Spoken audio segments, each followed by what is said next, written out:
Golden State Media Concepts Technology Podcast covers everything tech. The hottest mobile phones, tablets, games. We review it, rate it, test it. Whether you're Microsoft or Apple, Android or iPhone, we'll give it to you black and white. The Golden State Media Concepts Technology Podcast.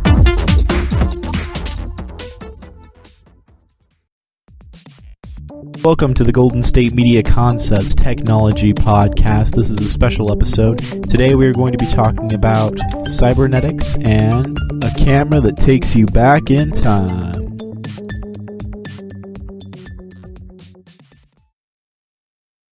So you ever wish you could go back and record that custom sports car that just raced by, or that sweet kickflip your friend did?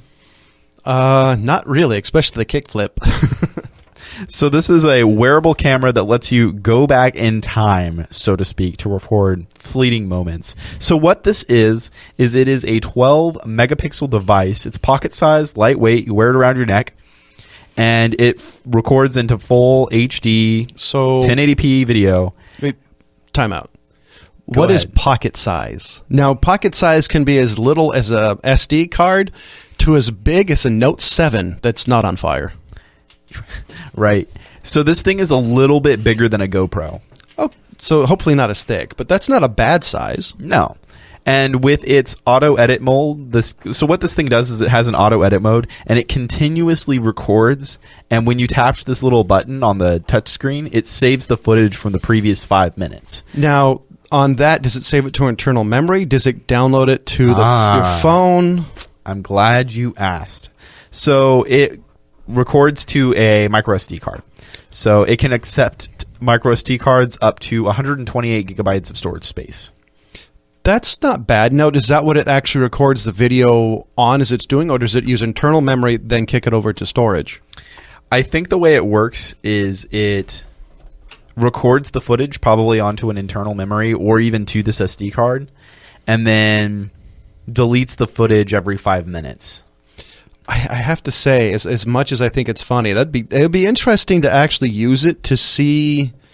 Well, for one, if I had the wherewithal to actually hit the bloody button, but Right.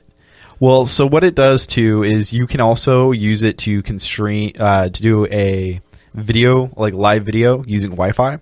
So the battery in the thing lasts up to 4 hours, and the battery with streaming live and Wi-Fi is 2 hours. now can you take out the battery, or is it non-serviceable? It seems like it is non-serviceable. I'm pretty sure it's an internal battery, which is a little annoying. Well, on the other hand, I'm assuming this is a wearable camera, this would be a great time for, if it actually takes off, for them to make an accessory that's an external battery, like the Mophie case. Well, you probably could do something like that, because I'm assuming that it uses a certain port that you connect to, like maybe a USB port. So probably micro USB, or like, say, was it the Nano that uses the headphone jack? Yeah. That power it and all that? Right, the iPod Nano. Yeah.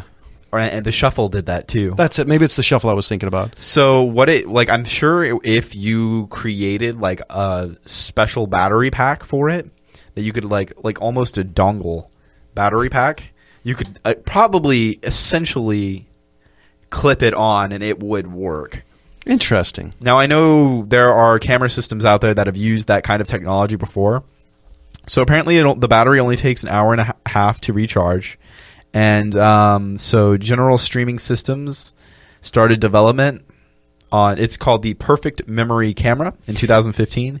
It is on Indiegogo, and it has raised more than $171,000 in 2 months. And the campaign ended August 20th, and it raised almost 6 times more than its $30,000 goal. Now, did it give you the milliamp hours of the battery?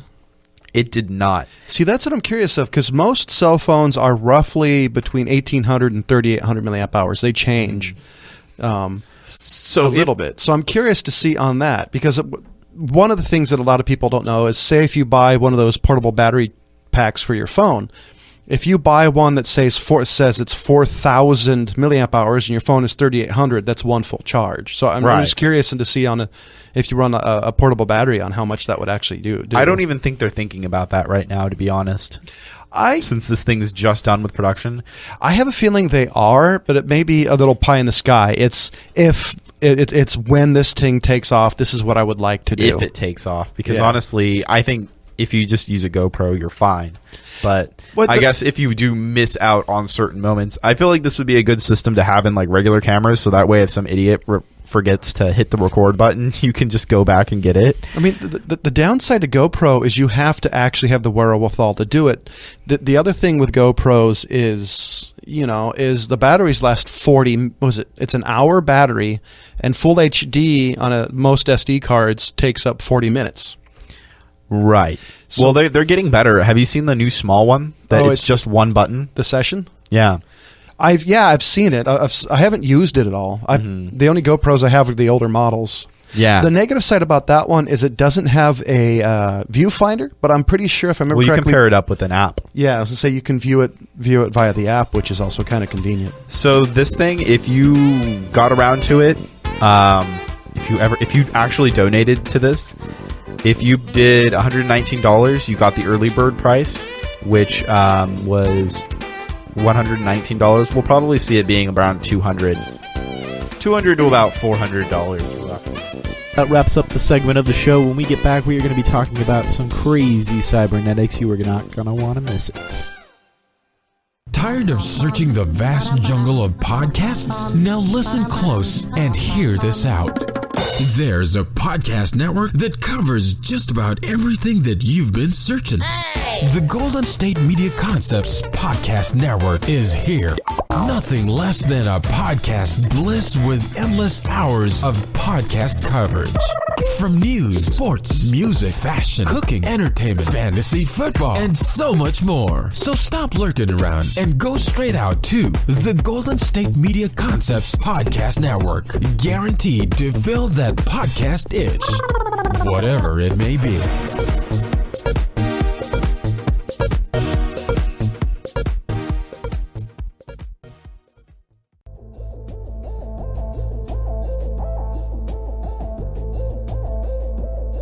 Welcome back. The next thing we're going to talk about today is something that it will revolutionize lives for everybody who is paralyzed.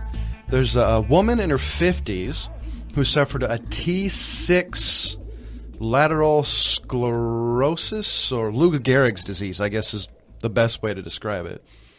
Now, she went from apparently life quality from 1980s DOS to 2016. Now, basically what this is her brain is controlling the tablet. Now, the field of brain-machine interface blossomed nearly 2 decades ago in an effort to develop assistive device to help those locked-in people, and the result have had fantastic results.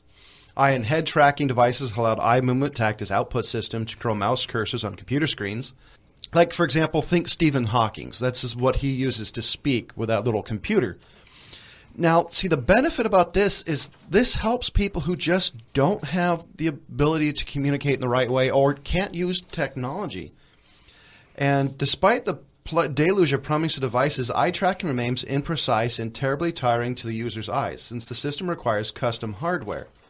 Now, 2 years ago, roughly, a woman with a T6 injury volunteered for the Brain Gate clinical trials, had roughly a 100-channel electrode array planted in the left side of her brain and a regions responsible for movement. At this time, the Stanford subdivision was working on a prototype prosthetic device to help paralyzed patients type out words in a custom-designed keyboard by simply thinking about the word they want to spell. The prototype worked like this. The implanted electrode recorded her brain activity as she looked into the target letters on the screen, passed it on to the neuroprosthesis, which then interpreted the signals and translated them into continuous control of the cursor movement and clicks. Now, see, this to me is just totally Star Trek. Yeah, this is pretty cool. I mean, I would love to actually see this in person. I mean, a couple of things I'm curious about is how are they transmitting this? Does she have like Johnny Mnemonic? Is there a plug into the back of her neck? Is it using like magnets to connect to her skull? I mean, this is the one thing I'm wondering. This is awesome for people who just can't move or are completely paralyzed. This is the new way for them to communicate with the world. Now, it says here the black and white setup was state-of-the-art in terms of response and accuracy, but the process was painfully slow, and even with extensive training. T6 often had to move her eyes to the delete button to correct her errors. What the field needed was a flexible, customizable, and affordable device that didn't physically connect to a computer via electrode, according to the... I'm sorry, there's no way I'm going to be able to pronounce this guy's name. They said their breakthrough movement was when they realized their point-and-click cursor system was similar to tapping a touchscreen. The team took the existing setup and reworked it. T6 brainwaves could control where she tapped the Nexus touchscreen. So pretty much what it is they realized instead of a keyboard, a touchscreen. It sped up it sped everything up. Now the question for me is, what is it going to be like a couple of generations from now on the technology? Is touchscreen the way to go? I mean, to me, it seems like it's the perfect way to do it. Why have one mechanical mechanism click on another when a touchscreen serves its purpose perfectly? Now, is it limited to a particular tablet? Because to me, it seems like this is something Android would be perfect for. Right. Android allowing you to basically do whatever you want. Matter of fact, I wouldn't be surprised if somewhere down the future they even forked Android specifically for this reason. So I know we got more stories regarding this topic in cybernetics, but I'm really hoping that this just gets cheaper down the road because this is awesome. And that about wraps up the show for the day.